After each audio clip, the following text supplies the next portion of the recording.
Hi friends, இன்னைக்கு நம்ம என்ன பார்க்க போறோம்னு பார்த்தீங்கன்னா ஒரு டிஃப்ரெண்டான பகோடா ரெசிபி தான். நம்ம வாங்க வீடியோக்குள்ள போகலாம். ஃபர்ஸ்ட் ஒரு பாத்திரம் எடுத்துக்கோங்க.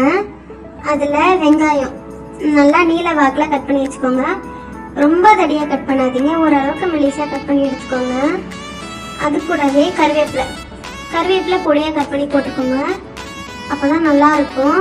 அது நல்லா கிறிஸ்பி ஆகிடும், சாப்பிடும் போது எதுவுமே தெரியாது. அது கூட கொத்தமல்லியும் பொடியாக நறுக்கி சேர்த்துக்கோங்க. காரத்துக்கு பச்சை மிளகா வந்து பொடியாக நறுக்கி சேர்த்துக்கோங்க. ரொம்ப பொடியாக சேர்க்காதீங்க, சில பேருக்கு பச்சை மிளகா காரம் பிடிக்காது. அது கூடவே உப்பு நல்லா உப்பு போட்டுட்டு அது கூட பெருங்காயத்தூள் போட்டுட்டு நல்லா மிக்ஸ் பண்ணுங்க.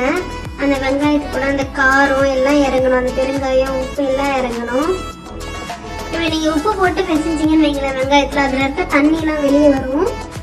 அது கூடவே நம்ம ராகி மாவு சேர்க்க போகிறோம். ராகி மாவு உடம்புக்கு ஹெல்த்தியும் கூட, சில பேருக்கு அப்படியே சாப்பிட்டா பிடிக்காது. இந்த மாதிரி பகோடாவே வந்து கொஞ்சம் ஹெல்த்தி வெர்ஷனாக செஞ்சு சாப்பிட்டு பாருங்க, நல்லா இருக்கும்.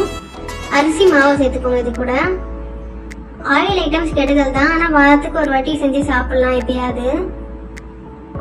ஆனால் ராகியில் செய்யறது கொஞ்சம் ஹெல்த்தியும் கூடல. இது கூட எண்ணெய், நல்லா சூடாக இருக்க எண்ணெய். அது கூட இந்த பேக்கிங் சோடா இருக்கும்ல, பேக்கிங் பவுடர்னு சொல்லுங்க, அது கொஞ்சம் சேர்த்துக்கோங்க. வீட்டில் யூஸ் பண்ணுறல சமையல் சோடா, அதுதான்.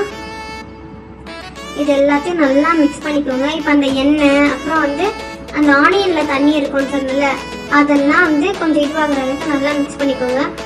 ஏன்னா தண்ணி ஊற்றி பேசினீங்கன்னா தண்ணி அதிகமாகிடுச்சுன்னா நம்ம பகோடா போடும்போது சரியாக வராது, அதனால தான். இப்போ தண்ணி ஊற்றி பிசைஞ்சுக்கோங்க. ரொம்ப தண்ணி ஊற்றி பிசையாதீங்க, கொஞ்சமாக தண்ணி ஊற்றி பிசைங்க, கொஞ்சமாக நல்லா மிக்ஸ் பண்ணிக்கோங்க. அந்த ராகி மாவு அரிசி மாவு எல்லாம் ஒன்றா சேரணும், உப்பு எல்லாம் நல்லா பிசைஞ்சிட்டு நாங்கள் எண்ணெய் வந்து ஆல்ரெடி காய வச்சுருக்கோம், அதில் இது போட்டுக்கலாம். குட்டி குட்டியாக எடுத்து போட்டுக்கோங்க.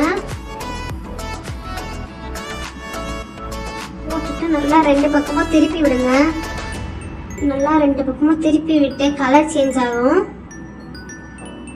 நல்லா லைட்டாக ப்ரௌனிஷ் கலரில் சேஞ்ச் ஆகும். இது அது சேஞ்ச் ஆனதுக்கப்புறம் நம்ம எடுக்கலாம்.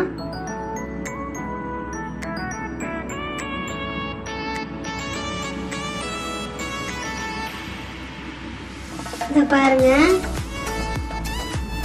சேஞ்ச் ஆயிடுச்சா? இந்த மாதிரி சேஞ்ச் ஆனதுக்கப்புறம் நம்ம எடுத்துடலாம். எடுத்து ஒரு பிளேட்டுக்கு மாற்றிக்கலாம். அவ்வளோதாங்க, நம்ம ராகி பகோடா வந்து ரெடி ஆயிடுச்சு.